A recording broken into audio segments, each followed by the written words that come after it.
Well, we had this opportunity to sit down and talk with Tim Canova, and we really do appreciate the time and hope that you could talk briefly about the issues that matter to you as well as the people. I support a Medicare for all, a single payer system.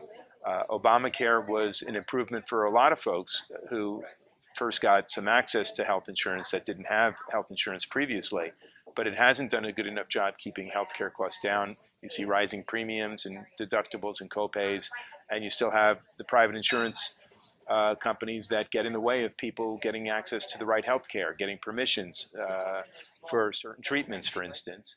And I just think healthcare should be a human right. People should not be making a big profit off of somebody's healthcare. So I am for Medicare for all.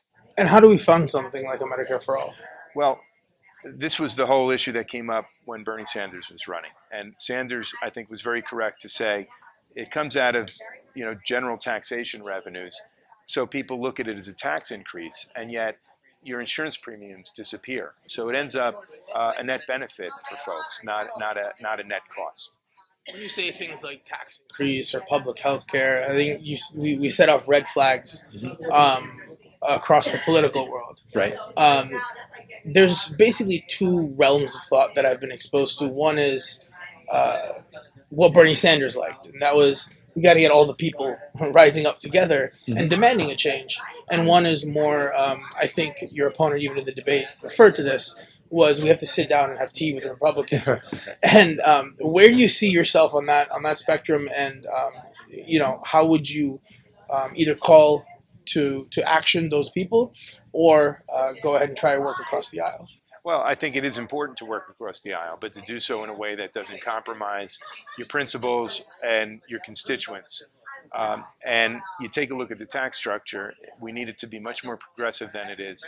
The top tax bracket starts at $413,000, but there's so much money that people are making with incomes of 4 million or 40 million, or even people who make $1 billion a year, hedge fund managers who actually have a lower effective tax rate. So Democrats have to be working hard for these kinds of progressive policies. Certainly it's a problem when you're dealing with a Republican-dominated House and Senate. And that's why it's important that we have some more landslide victories for Democrats and take back the House and Senate. It's tough for a lot of folks who, like me, resist the corporate-dominated Democrats. We have to beat the corporate-dominated Democrats in primaries and have progressive Democrats lead the way. That's that's definitely important.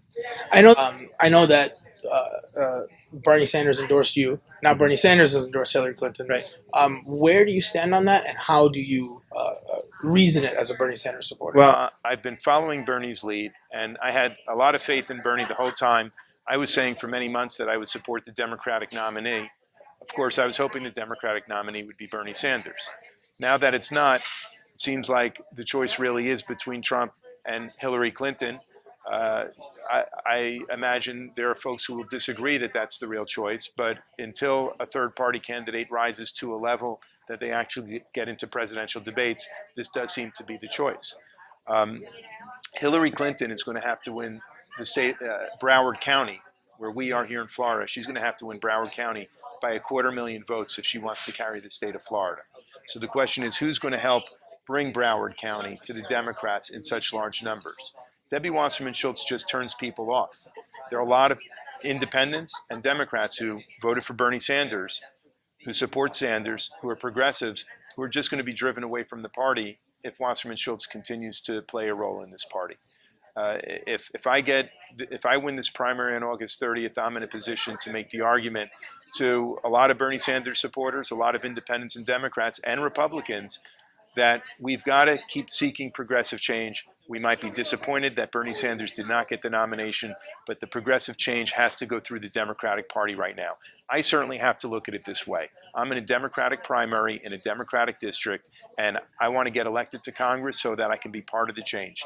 So I am advocating to stay with the Democratic Party right now. I think it was interesting in your debate just recently last week. You were almost attacked for being a lifelong Democrat and then changing to independent for it was one election cycle. Yeah, it was 3 years, really one election cycle. And then right back to Democrat. Yes. Um, Well, and I had been a lifelong Democrat, and the reason that I registered independent for a cycle was I felt the Democratic Party had left me. I hadn't left the Democratic Party. It had gone in such a corporate direction under the leadership of Debbie Wasserman Schultz that I thought it was only possible to seek progressive change from outside the party. However, given time and taking a look at Debbie Wasserman Schultz's record, I made the decision that the best way to seek change was to unseat Debbie Wasserman Schultz and to take this party back and make it a progressive party again. And I'll tell you, in this campaign, we have attracted thousands of independents and Republicans who have re-registered Democrat to vote for us. So we are about growing the party and doing it by standing on principles and making it a more progressive party. And when it comes to Debbie Wasserman Schultz, what about her record is it that maybe concerns you the most at this point where we are? Well, there is a pattern, and the pattern has been PolitiFact checked. It's the statistics are available on OpenSecrets.org, the Center for Responsive Politics. Debbie Wasserman Schultz has been taking millions of dollars from the biggest corporations and Wall Street banks for some years now, and she has been pushing their interests over the interests of ordinary people. I'm taking money from ordinary people. We are raising money, crowdsourcing it online. Average donation is something like $17, and we don't take a penny from any corporate interests. No PACs that are funded by corporations. We don't have any corporate super PACs working for us. And that's the difference. I'm bought and paid for by the people. I want to represent the people and not big corporate interests. That's the biggest difference. And you see it play out on issue after issue. She's been protecting payday lenders that charge over 300% interest rates. She's been taking money from big sugar companies and big agricultural companies that have been fouling our waterways and threatening our aquifer and drinking water here in South Florida. She's been taking money from big alcohol companies and private prison companies, and she has been supportive of the war on drugs to the degree that she supports private detention centers, and she's been against any liberalization in drug laws at all. And that brings up another interesting point at the debate. You brought up the fact that there were a few organizations, both representative of the African American population here, as well as the Latino population here, that wanted more debates to cover those issues. That's right. We didn't see those issues covered at the debate No. much at all. Debbie Wasserman Schultz hasn't learned anything from her disgraceful exit from the Democratic National Committee. She did not schedule many debates in the presidential election, and here she tried to hide from the voters for months. When she finally agreed to a debate, it was an early Sunday morning debate that initially would have been a 15-minute debate. We got it to expand a little bit. Now, in the past week, we've received invitations from America TV. That's the leading Hispanic television outlet in South Florida. They would like to host a debate and televise a debate, a prime time debate. That's an hour or two. The Southern Christian Leadership Conference, that's Martin Luther King's organization, goes back many years. They've offered to host a debate.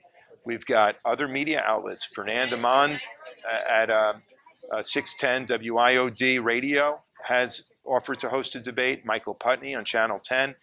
And her attitude is one and done.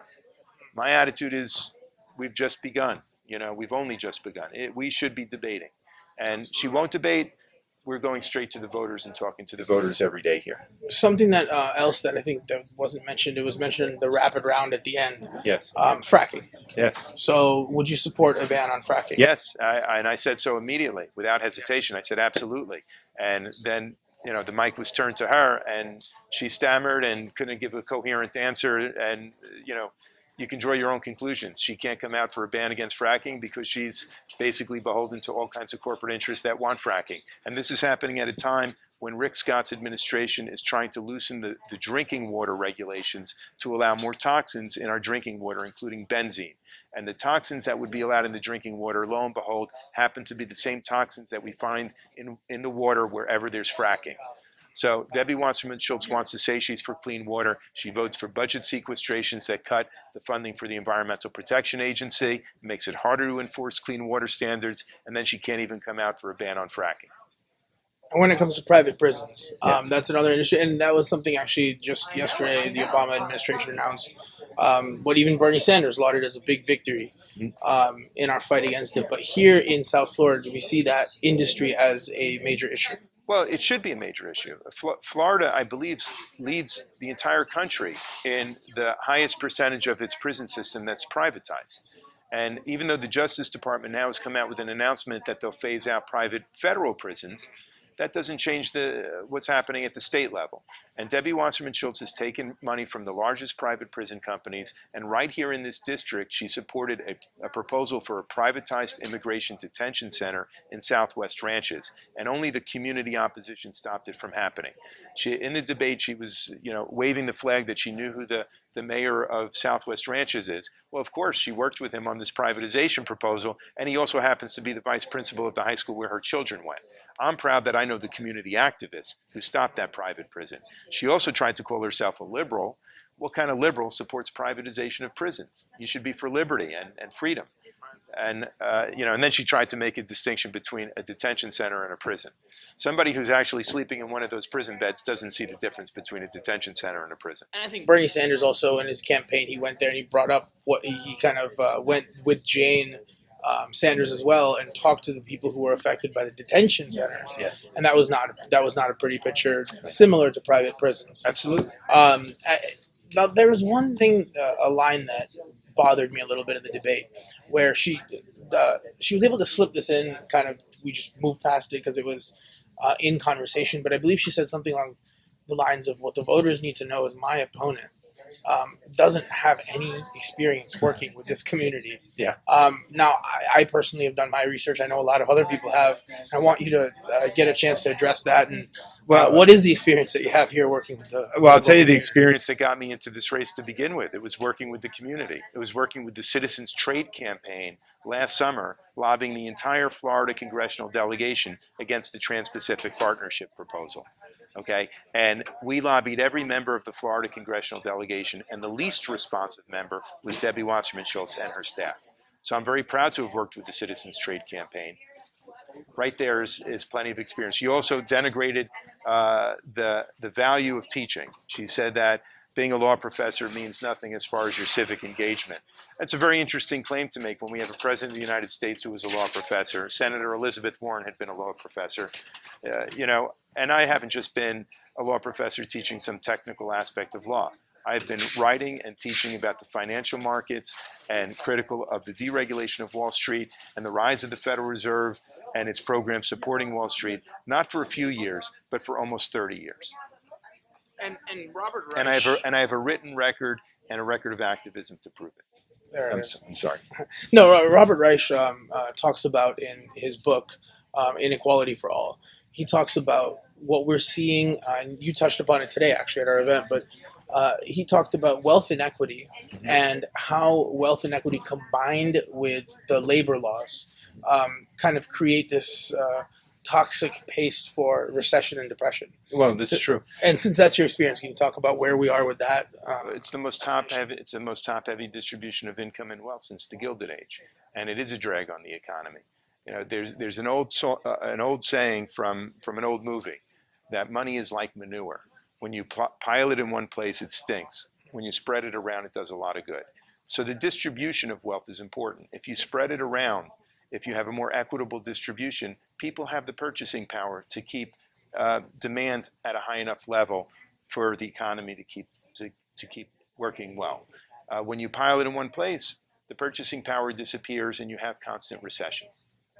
And so what would be one message you want to send to people, voters as well as online media activists, between now and it's the last day is the 28th, correct? No, it's actually August 30th. Tuesday, August 30th is our primary day. I would urge folks to do everything they can to spread the word about this campaign.